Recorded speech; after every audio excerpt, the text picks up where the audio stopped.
अस्सलाम वालेकुम, खबरदार में खुशामदेद। मैं हूं आपका होस्ट आफ्ताब इकबाल। ख़वातीन हज़रात, आप सबको ईद मुबारक कहने के लिए आज हमने दावत दे रखी है स्टेज पर तमाम खबरदार फैमिली के अरकान को। आपके सामने मौजूद है नासिर चिन्योटी, मरियम अली, आगा माजिद, बब्बू राना, रूबी अनम और हनी अलबेला। क्या हाल है जनाब? शुरू करेंगे आप। अच्छा, हमारे साथ एक और साहब। यार तुम चुपे क्यों हुए हो? और सर जी ड्रामा जा मेरे आगे बैठा है, कितने हटेगा तो मेरे सामने आना ना। तो तुम इस तरफ क्यों नहीं हो जाता? मैंने बैठा रहने दो, तुझे मेरी तस्वीर खींचनी है। सर को संजीदा बात करें, आज आपके मेहमान हम हैं। नहीं तो ये भी मेहमान है, जिस तरह के आप आर्टिस्ट हैं वैसा वो है, हम मानते हैं। पीछे रहना आप हमसे बात करें आज। अच्छा, उर्दू बोलते कितना अजीब लगे, बाकायदा उर्दू में हकला रहे हैं आप। सर मैं आपका आज गेस्ट हूं कि मसला की है। अच्छा, आपने फनी सफर का आगाज कहां से किया? देखिए आफ्ताब, ये 92-93 की बात है, यानी 1992-93 और की 1892 की बात है। ये 1992-93 की बात है जब मैं इस फील्ड में आया। अच्छा, फेस तो 1800 वाला ही है। अच्छा, तो आप इस फील्ड में आए जी। तो पहले आप चिन्योट हुआ करते थे? नहीं, पहले मैं तुर्की हूं। अच्छा, चिन्योट में। जब मेरे नाम के साथ नासिर चिन्योटी है तो बजाय कि चिन्योट से हूं। अच्छा, पहले आप चिन्योट में बड़े ठीक ठाक बढ़ई होते थे, फर्नीचर का काम करते थे, इस तरफ कैसे आ गए? आपको किसने बताया है? हमें किसी दोस्त ने, किसी आप ही के किसी दोस्त ने बताया। क्यों है? तू दस है। जी मरियम, आपकी तरफ आते हैं। ईद कैसी गुजरी आप? ईद बहुत अच्छी गुजरी है माशाल्लाह, फैमिली के साथ गुजरी है और खबरदार फैमिली, इनके साथ भी बहुत मजा आ रहा है। खबरदार ज्वाइन करके कैसा लगा? बहुत अच्छा एक्सपीरियंस रहा है मेरा खबरदार में अब तक।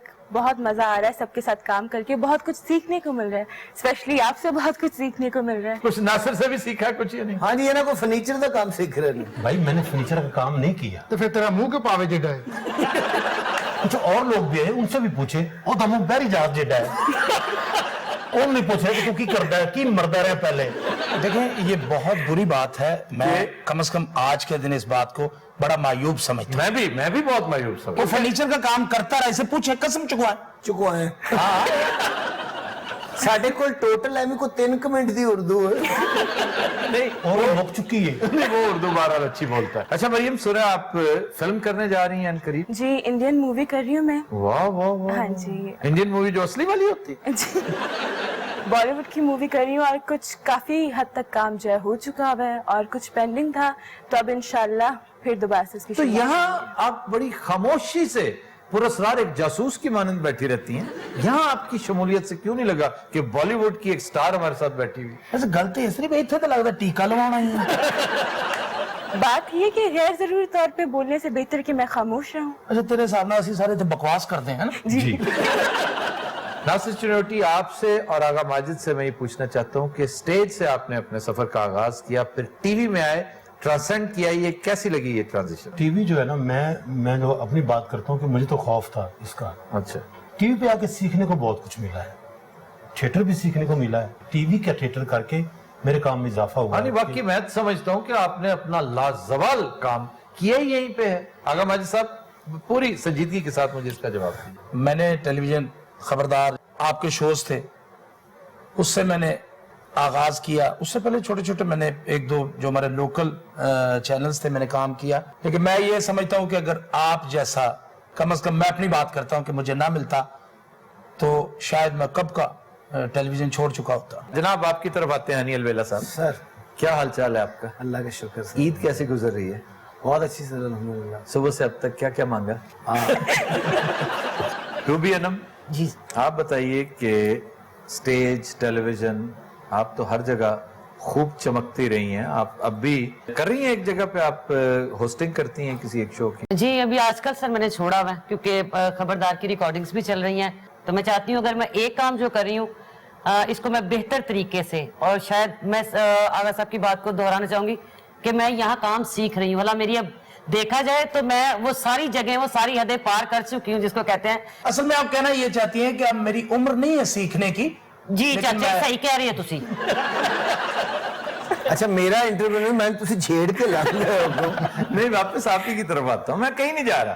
बब्बू राना जी सर। आपका एक्सपीरियंस कैसा रहा यहाँ पे? सर बहुत अच्छा रहा है मेरे लिए तो। ये सीखने के अलावा को बात करो। नहीं, मैं अपनी क्योंकि सीखा तुमने कुछ नहीं। कि मेरी गुड लक है कि मैं आपके साथ काम कर रहा हूँ। अच्छा, आपकी वजह शोहरत जो है वो फिकी लीक्स है। एक विकीलीक्स होती है, एक फीकी लीक्स, जो इंतहाई फीकी जुगत करता है, जिस पे हंसी नहीं आती बल्कि गुस्सा आता है। इस पे बड़ी मेहनत करते हो, ये गॉड गिफ्टेड है। ये गॉड गिफ्टेड।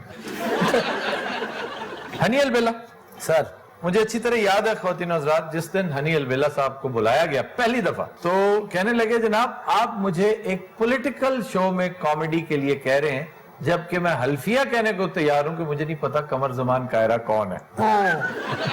तो मैं इनकी इस सादगी पे बहुत खुश भी हुआ था कि देखें साफ गो आदमी है, लेकिन फिर कभी कोई प्रॉब्लम तो नहीं ना हुआ? नहीं सर, कभी तो आज कमर जमान कायरा दोस्त है ना आपके? जी बिल्कुल पक्के। तो फिर देख लें, वक्त की बात है। तो उसमें सर हम लोगों ने इस वक्त जो भी काम किया, मैं या मेरे जितने भाई हैं, मेरे भैन दा भी नाल है नाल भाई में तो हम ही कह रहे हैं। तो मुझे बड़ा अच्छा, मेरी एक जिंदगी का एक टर्निंग पॉइंट था आपके साथ ज्वाइन होना। तो ये अल्लाह पाक की मुझ पे को खास रहमत है और खास करमनवाजी, मेरे माँ बाप की दुआएं हैं। कोई और बात हो ना हो, मैं कथा कलामी करना चाह रहा हूं, यहाँ पे मैं लिबर्टी ले सकता हूं। इस कदर एब्रप्ट कथा कलामी की बुनियादी वजह यह कि जो बात मैं करने जा रहा हूं, ये मेरे एक्सपीरियंस का निचोड़ है कि जितनी ये जो टीम बैठी है खबरदार की, अल्लाह के फजलो करम से ये अगर सुपर डुपर हिट टीम है ना, तो इन सबको पेरेंट्स की दुआ,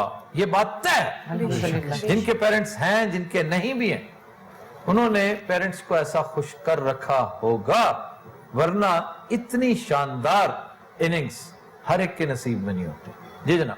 तो मैंने सर जो ड्रामास किए, सिटकॉम्स किए, वो एक्सपीरियंस और ये एक्सपीरियंस, उसमें जमीन आसमान का फर्क है। साडा भी वेला आ लेंदे, तू ही सारियां गल्लां करदे जाना है।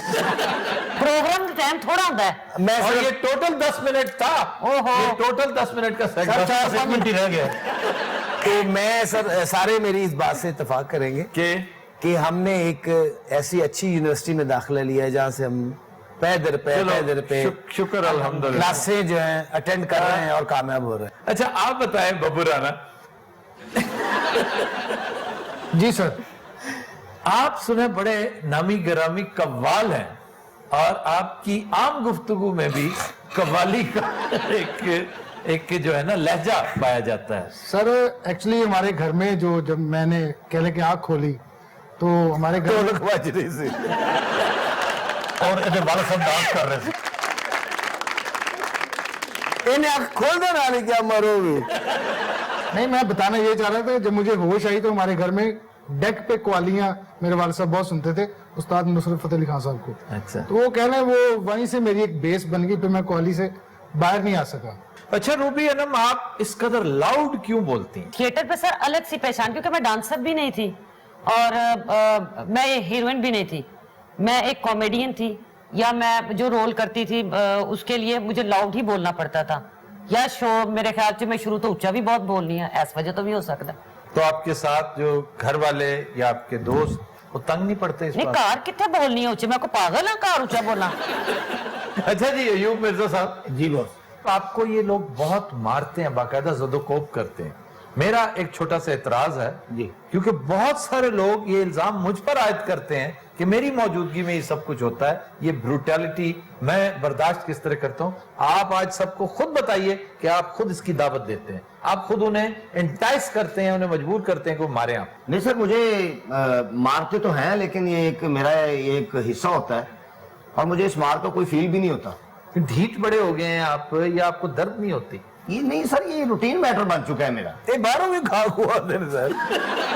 अच्छा मरियम, ये बताइए कि खबरदार की इस पूरी टीम में ये जो कॉमेडियंस हैं, खासतौर पे ये 3 हैवी वेट्स जो आपके, 2 तो आपके साथ बैठे हैं, एक हजरत साहब इधर तशरीफ रखते हैं। हैवी वेट मेरे ख्याल से एक ही है।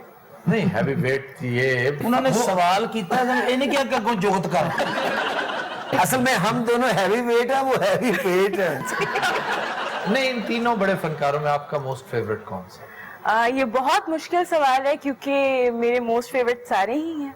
मैंने एग्जैक्टली यही हाल मेरा होता है। अच्छा जी, आज हमने चूंकि नसीर भाई को भी याद करना है, हमारी टीम का एक इंतहाई अहम बड़ा मोतबर मेंबर, तो आज हम में नहीं है। और मुझे सबसे ज्यादा अजीब इसलिए लग रहा है कि पता नहीं कितनी ईद है, जब से मैंने काम शुरू किया इस तरह ऑडियंस के साथ शो करने का, नसीर भाई हमेशा मेरे साथ रहे, ये पहली ईद है जो हमने नसीर भाई के बगैर की है। नसीर भाई अल्लाह ताला उनकी मग़फ़िरत करे, उनके दर्जात बहुत बुलंद करे, उनकी यादें हमेशा हमारे साथ रहेंगी। मैं ऐसे ही आज जानना चाहता हूँ कि आप जो टीम मेंबर्स थे कि कुंबे के एक ही फैमिली के लोग थे, नसीर भाई के बारे में कोई एक एक बात जरूर ऐसी करें, और मैं फिर आपसे भी इजाजत चाहूंगा कि मैं भी नसीर भाई के बारे में कुछ ऐसा उनका गुण मैं भी बयान करूं। आगाज करते हैं नासिर चिन्योटी, आप क्या कहते हैं? मैं अपने बच्चों की जिंदगी च हर ख्वाहिश कोशिश की कि पूरी करा, और तुम यकीन जानो कि मेरे बच्चों की एक ख्वाहिश ऐसी कि मेरे बच्चे सिर्फ ये कहते सी कि एक दफा पापा नसीर भाई नूं घर ले आओ। और मैं कुदरती ऐसा होया भाई कि मैं कोई मतलब कहने कि अगले हफ्ते लेके आवांगा। नसीर भाई नाल गल भी होंदी सी कि तुसीं एक दिन मेरे बच्चों नूं मिलना है, और अगर मैं जिंदगी च उन्होंने कोई ख्वाहिश नहीं पूरी कर सकिया ना तो ऐ नहीं कर। लेकिन मैं ऐसा मतलब पता नहीं नसीबा की गल नहीं सी। आगा साहब आप? ये बिल्कुल हकीकत बात है कि मुझे जब व्हाट्सएप का फोन आया कि अपने नसीर भाई इंतकाल कर गए, मुझे रियली ऐसा लगा कि मेरे सके भाई का इंतकाल। जिस जगह मैं बैठा हुआ था मैं स्टिल वहीं बैठा रह गया। जी मरियम? उनके बारे में एक मुख्तसर सी बात कहूंगी कि वो इंसान कभी नहीं भुलाया जा सकता, क्योंकि मेरे तो वो नेबर थे। हाँ, आपके तो साथ बैठते थे। और अब जब मैं वहां बैठूं तो मुझे वो नजर ना आए तो बहुत फील हो रहा है कि आज खबरदार फैमिली, क्योंकि जब से मैंने आप लोगों को ज्वाइन किया है तब से मैं उनको देख रही हूँ, और इस ईद के मौके पे मैंने उनको नहीं देखा तो मुझे खुद बहुत ज़्यादा उनका इस चीज़ का अफसोस, और उस इंसान को कभी भुला नहीं सकते। अय्यूब मिर्जा साहब? नसीर भाई जैसा खला हमारे प्रोग्राम में कभी जिंदगी में भी नहीं पूरा हो सकता। मेरा तो सर वो खिलौना था। हाँ हाँ, तुम्हारा क्या खूबसूरत कॉम्बिनेशन था। मुझे कल एक दोस्त ने कहा कि आप सब्स्टिट्यूट तो बड़ा अच्छा ले आए हैं, लेकिन ये जो हनी अच्छा अच्छा अच्छा करता था वो किससे करता? सारे फरमाइश मेरे बच्चे हर दफा कहते सन कि हनी अंकल को आपने कहना है कि वो नसीर भाई को वो करे। बच्चों का तो ये मोस्ट फेवरेट। और जो हनी का वो उनका पेड़ था। हाय हाय। बाज़ औक़ात मैं शो के बाद, क्योंकि जब मुझे लगता था कि ज्यादती होगी मुझसे थोड़ी सी या कोई बदतमीजी वाला आंसर हो गया, तो मैं शो के बाद उनसे एक्सक्यूज करता था, तो वो कहते थे नहीं नहीं तो मेरे भाई है, मेरे भाई है, छोटे से क्या हो गया, तो मुझे बड़ा अच्छा लगता है तो मुझे छेलते हो। तो ये बातें, ये यादें, अल्लाह पाक उनको करोड़ करोड़ जन्नतों में घर आता। नसीर भाई बड़े याद आते रहेंगे। रूबी? मेरी उनके साथ बड़ी अच्छी दोस्ती, जैसे मैंने आपसे अल्लाह पे तवक्कल करना सीखा, और वफा के मामले में मैं उनको हमेशा याद रखूंगी कि वफा करनी मैंने उनसे सीखी कि उन जैसा वफादार कोई नहीं हो सकता। यही बात मैंने अभी ऑडियंस को बतानी है जब मेरी बारी आएगी। जी सर, मैंने ये 6-7 माह जो खबरदार के साथ काम किया, मैंने ये देखा नसीर भाई के एक दिन भी नसीर भाई के चेहरे पे स्माइल गायब नहीं हुई। मैं अंडर ओथ ये बता रहा हूं आपको कि मैंने अपनी जिंदगी में नसीर भाई से ज्यादा वफादार शख्स आज तक नहीं देखा। नसीर भाई को इतने इतने लालच दिए लोगों ने, इतनी एग्जैजरेट करके, और दिल से कहा होगा, इसलिए कि नसीर भाई डिजर्व करते थे, सिर्फ हमें नुकसान पहुंचाने के लिए नहीं, अपने प्रोग्राम को चार चांद लगाने के लिए कि जी हम आपको खुश कर देंगे, आपको जरो जवाहिर में तोल देंगे। वो हमेशा एक ही जवाब देते थे कि भाई मेरा ताल्लुक जो है आफ्ताब इकबाल साहब के साथ कल्बी है, वो जब तक प्रोग्राम करते रहेंगे मैं उनके साथ कर रहा हूं, मेरी जब तक जिंदगी है मैं उन्हीं का रहूंगा, वो खुद कहेंगे तो मैं प्रोग्राम छोड़ूंगा। मुझे आप कोई तरगीब, कोई लालच देकर मुझे अलहदा नहीं कर सकते। अच्छा जी, हम इसे यहीं से कंटिन्यू करते हैं। Welcome back. अच्छा जनाब, हमसे सवालात करना चाहते हैं ऑडियंस में से कुछ लोग। जी जनाब। मेरा सवाल आपसे ये है कि आपकी ईद पर क्या मसरूफियत होती हैं? ईद वाले दिन सबसे ज्यादा तो ये कि हम रिलैक्स करते हैं और अल्लाह ताला का शुक्र अदा करते हैं कि ये एक मरहला तय हुआ।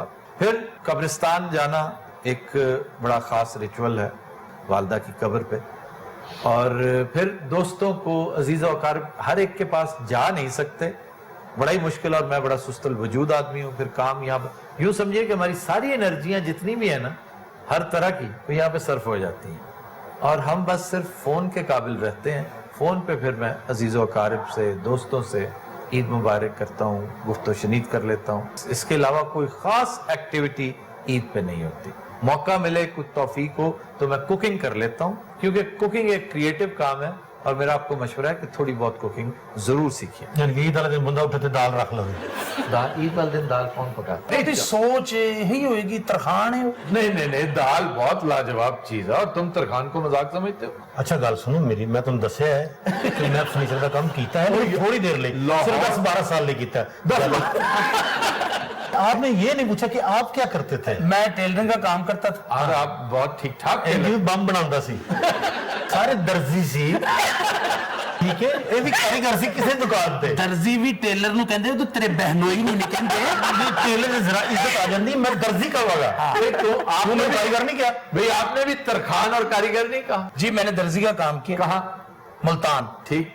तो और मैंने आपको एक बहुत अच्छा डिजाइनर पाया। आप बहुत अच्छी टेलरिंग करते। मैंने इनका फन तो नहीं देखा, लेकिन आप थोड़ी अगली टेबल मैं बना दियागा। तो लेकिन मैंने कभी किसी से नहीं छुपाया इस बात को कि मैंने। आप नासिर रंदा बहुत अच्छा फेरते थे। हाँ जी, मुंह नाल। नहीं, 2-3 काम मेरी बड़ी ख्वाहिश है, आरी चलाना, रंदा फेरते देखकर मेरा बड़ा दिल चाहता है कि मैं भी ये करूं, और फिर कील ठोकना। आप कौन सा काम ज्यादा पसंद और इस सिर्फ तुसी कह रहे हो, तुसी तीनों चीज़ां बेहतरीन करते हो। सर इस तरह मैं भी नहीं चलाई। वाह वाह वाह। सर मैं ना मतलब थिएटर ਦੇ ਸੈੱਟ ਲੱਗਦਾ ਨਾ, तो हर 16 दिन बाद नवा सैੱਟ लगता है। अच्छा ਤੇ ਉਹ ਇੱਕ ਲੱਕੜੀ ਬਾਹਰ ਸੀ। अच्छा जो ड्रामा शुरू लगा ना, ਤੇ मैं बैठा सी बैक स्टेज, तो ਜਿਹੜਾ ਨਾ ਤਰਖਾਨ ਉਹ ਲੱਕੜੀ ਕੱਟ ਨਹੀਂ ਸੀ ਰਿਹਾ, ਕਹਿੰਦਾ ਜੀ ਜਗ੍ਹਾ ਨਹੀਂ ਹੈਗੀ ਇਹ ਕੱਟਣ ਦੀ। ਉਹ ਜਿੱਥੇ ਆਰੀ ਰੱਖਦਾ ਸੀ ਨਾ, ਤੇ ਮੈਂ ਬਹਿ ਕੇ ਵੇਖ ਰਿਹਾ ਸੀ, ਮੈਂ ਕਿਹਾ ਇਹ ਗਲਤ ਰੱਖ ਰਿਹਾ। ਮੈਂ ਦੇਖੀ ਜਾ ਰਿਹਾ, ਕਹਿੰਦਾ ਨਹੀਂ ਸਾਰੇ ਨਹੀਂ ਕੱਟੀ ਜਾਣੀ। मैं कहा यार ये कट्टी जानी किस तरह नहीं कट्टी नीचे से काटते। ਇਹਨੂੰ ਥੱਲੇ ਜਿਹੜੇ ਨਾ ਸਰ ਸਹੀ ਸੀ ਦੱਸੋ ਤੁਸੀਂ ਤੂੰ ਕਾੜੇ ਕਿਹੜਾ ਕੰਮ ਕਰਦੇ ਸੀ? आगा जी मैं आपसे पूछना चाहूंगी, आप लेडीज कपड़े सीते थे? नहीं, लेडीज मैंने कभी भी नहीं किया। ना लेडीज ना जेंट्स से खुश रहे। अच्छा जी, खबरदार में आपने अपना कौन सा कैरेक्टर सबसे ज्यादा एंजॉय किया? क्योंकि आप बेशुमार कैरेक्टर्स करते हैं। मैंने अपने तमाम तर कैरेक्टर को एंजॉय किया, तमाम तर कैरेक्टर का मैंने मजा लिया। कोई एक ऐसा कैरेक्टर नहीं है कि जिसको मैं कहूँ कि जी मैंने ये बहुत अच्छा किया। आपने ये जो इतने सारे कैरेक्टर्स किए हैं, चौधरी का कैरेक्टर बड़ा शानदार, जिसे देखते ही एकदम खबासत टपकती है। अच्छा मैगा पूछने लगे ने कि आपने इतने सारे फर्नीचर बनाए, यार फर्नीचर की जांच छोड़। बेहतरीन बेड किस लकड़ी का बनाया? अगर सही पूछे ना तो सारे कारीगर ही बैठे हैं, सारे कोई ना कोई काम करते आए ने। नहीं तो अच्छी बात है। सर मैं कह रहा था, आपने मिर्जा साहब से नहीं पूछा? जी मिर्जा साहब, आप अदाकारी के अलावा क्या काम करते? सर ये अदाकारी से पहले मैं वेल्डिंग का काम करता था। वो तो थोड़े मुंह तो लग रहे हैं। कहाँ करते थे भाई? सर ये मैं मुख्तलिफ शहरों में, फैसलाबाद हमारा हवाई शहर है, चलती बस वेल्ड करता सी। मुख्तलिफ शहरों की एक जगह दुकान थी। हनी, आपने कोई, आप तो वैसे बहुत सुस्तल वजूद वाकई हुए, मेरा ख्याल है कोई और जॉब आपने नहीं किया। मौत के कुएं पे नाचते रहे हैं। मैं असल में नहीं सर, सीरियसली बताओ। नहीं सर नाचते रहे? नहीं कैसे सीरियस होकर पूछा? अच्छा नाचते ये हो सकता है, अगर ये सारा कुछ ठीक है तो ये भी ठीक होगा। अल्लाह का सर अल्हम्दुलिल्लाह उस वक्त भी बड़ा करम था कि वालिद साहब माशाल्लाह इतना बड़ा नाम था, अल्लाह पाक ने हर आसाइश से नवाजा हुआ था। कोई हुनर नहीं सीखा, कोई फन? नहीं सर। अच्छा आपने? सर मैं बहुत छोटी एज में थिएटर पे आ गई थी, और उसके बाद मैं टेलीविजन पे काम किया, फिर मैं रेगुलर काम ही करती रही। आप बबू? सर मैं फैसलाबाद सराफा बाजार में जड़िए का काम मैंने कोई 6 साल किया है एज ए शागिर्द। सर एक्चुअली मैं हादसाती तौर पे ना इस फील्ड में आया हूँ, अच्छा तो फिर मेरा चूंकि म्यूजिक की तरफ काफी रुझान। जी। खबर है कि जेलम में चोर ख्वाजा सराओं के घर से नकदी और जेवरात ले उड़ा।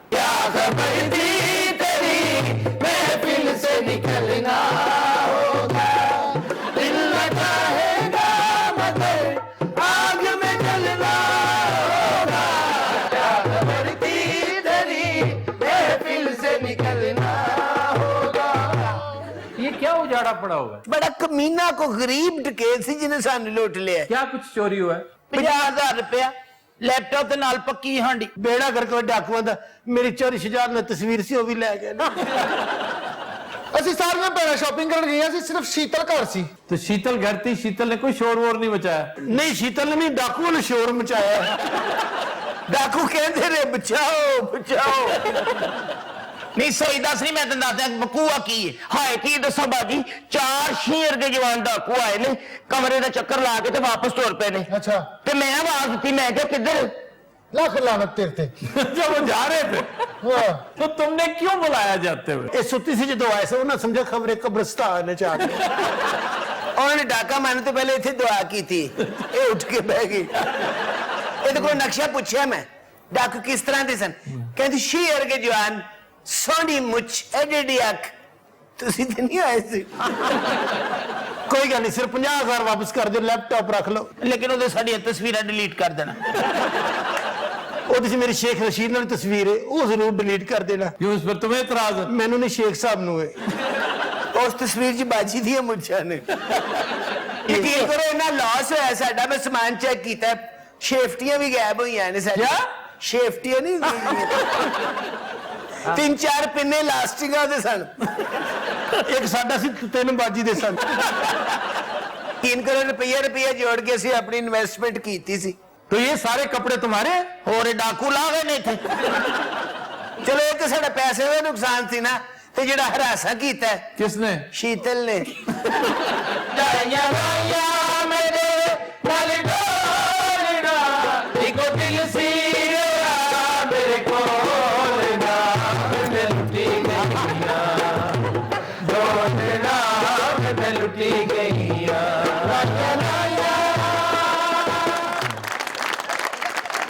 अब तो सब यकीन करो, मेरी दादी का गुलूबन सी 2.5 तोले दा, और दादा जी दे सिंह। क्या फिर? दादा जी दे सिंह नहीं, अन्नी दी दादा तेरा भेडू सी। ਅੱਧੇ ਤੋਲੇ ਦਾ ਗੁਲਬਾਨ ਸੀ, 4 ਗਜ਼ ਦੀ ਰੱਸੀ ਸੀ। रस्सी क्यों? ਸਾਡੀ ਦਾਦੀ ਬੱਕਰੀ ਟਾਈਪ ਸੀ ਨਾ। ਬਈ 2000 ਤੇ ਮੈਂ ਤੁਹਾਨੂੰ ਦੇ ਸਕਦੀ ਆ।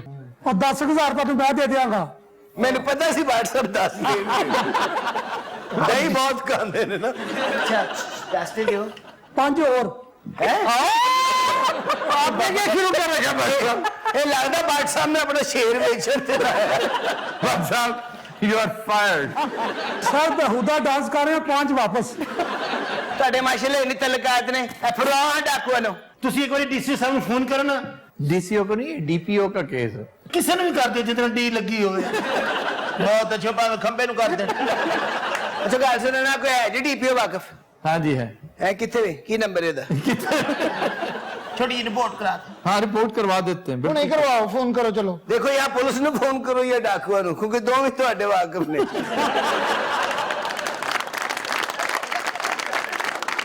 ਤੁਹਾਨੂੰ ਪਤਾ ਬਾਜੀ ਪਹਿਲੇ ਗੈਂਡਾ ਹੁੰਦੀ ਸੀ, ये मोटा, ये मोटा। अच्छा आप तो सर पाकिस्तान च भी होता गैंडा? ये जो इलाका है ना इंडिया पाकिस्तान, यहाँ पर मैं तो हैरान रह गया हूँ पढ़ के। इब्ने बतूता लिखता है कि इंडिया में गैंडे हुआ करते थे और अब भी छोटे कद के गैंडे मौजूद हैं वहां पे। ਯਾਨੀ ਕੌਡੂ ਗੈਂਡੇ। अब तूता सब नेड़ तेरे ने किसी इलाके च ऐसे ही बारों बार टुर गए ने। नहीं नहीं, यहाँ हमारे बिल्कुल पास आए थे पाकपत। ते दरबार ते आया सी? हाँ हो सकता है वहीं आया हो। ਮੰਗਦਾ ਸੀ? ਆਹੋ ਐਵੇਂ ਤਾਂ ਨਹੀਂ ਸਾਰੇ ਇਲਾਕੇ ਫਿਰੇ ਜਾਂਦੇ। वैसे मांगता भी था वो, लेकिन भीख नहीं मांगता था, स्टाइपेंड मांगता था, वजीफे मांगता था। और बड़ी दिलचस्प बात लिखता है, कहता है उस दौर में बादशाहों का, नवाबों का यहाँ पे अजीब मिजाज था कि आप उन्हें जितना नजराना देते उससे 3 गुना करके वो ज्यादा देते थे।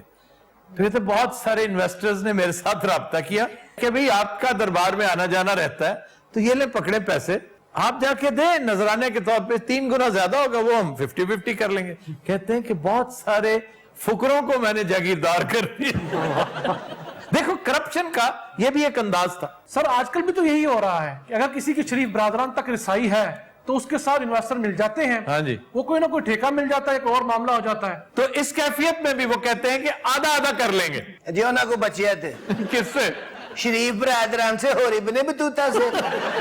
अच्छा नहीं, मैं तो नहीं गल दसा, और जेड़ा ही बैठा परे और सर्चर, ਇਹੋ ਜਿਹੇ ਬੰਦੇ मैं दुबई वेखे ने। अच्छा अपना लेला बन के किसी का ऊंट खोल लेंदे ने। इसका ऊंट कौन लेते? ਇਹ ਹੋਰ ਕੀ? ਇਹ ਜੇ ਬੰਦਾ ਜਦੋਂ ਈਦ ਪੜਨ ਜਾਂਦਾ ਨਾ ਈਦ ਹੋ ਗਈ ਹੁੰਦੀ। मैं बट हाँ भाई, मैं पैसे दे दे मरने 20,000 ਦਾ ਮੁਜਰਾ ਵੇਖ ਲਿਆ ਤੂੰ। ਇਹੋ ਜਿਹੇ ਬਾਬੇ ਪੂਰਾ ਗਾਣਾ ਵੇਖ ਕੇ ਕਹਿੰਦੇ ਨੇ ਸਾਡੇ ਹਲ ਚ ਫੌਤਗੀ ਹੋ ਗਈ।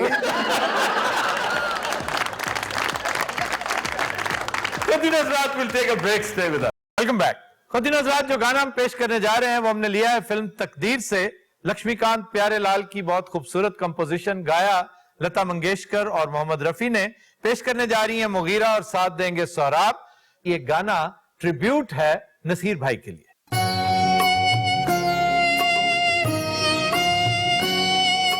जब जब बहार आई और फूल मुस्कुराए, मुझे तुम याद आए, मुझे तुम याद आए। जब जब बहार आई और फूल मुस्कुराए, मुझे तुम याद आए, मुझे तुम याद आए। जब जब भी चांद निकला और तारे जगमगाए, मुझे तुम याद आए, मुझे तुम याद आए।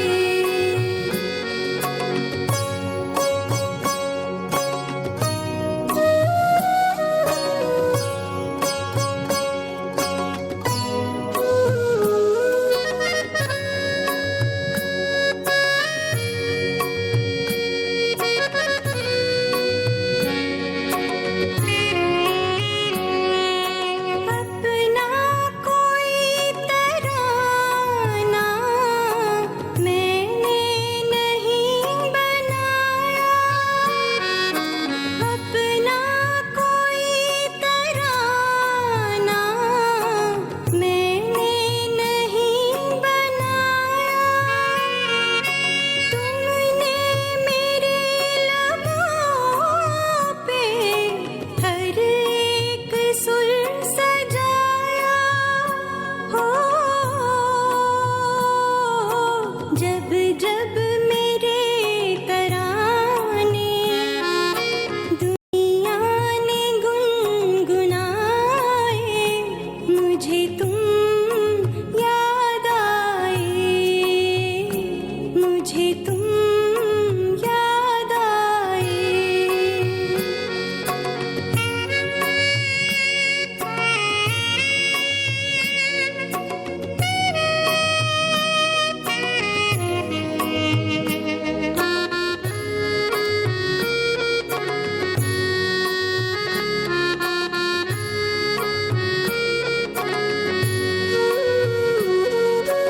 एक प्यार और वफा की तस्वीर मानता हूँ, एक प्यार और वफा की तस्वीर मानता हूँ। तस्वीर क्या तुम्हें मैं तकदीर मानता हूँ। ओ देखी नजर ने खुशियाँ या देखे गम के साए, मुझे तुम याद आए, मुझे तुम याद आए।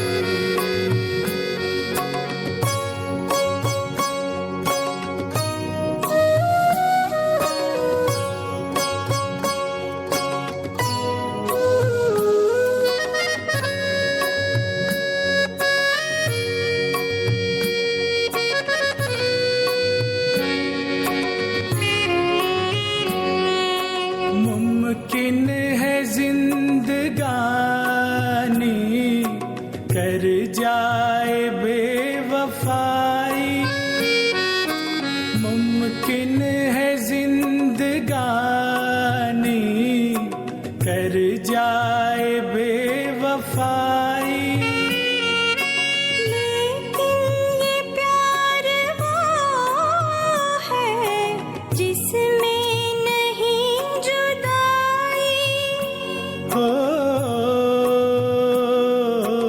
इस प्यार के फसाने, जब जब जुबां पे आए मुझे तुम याद आए, मुझे तुम याद आए। जब जब बाहर आई और फूल मुस्कुराए, मुझे तुम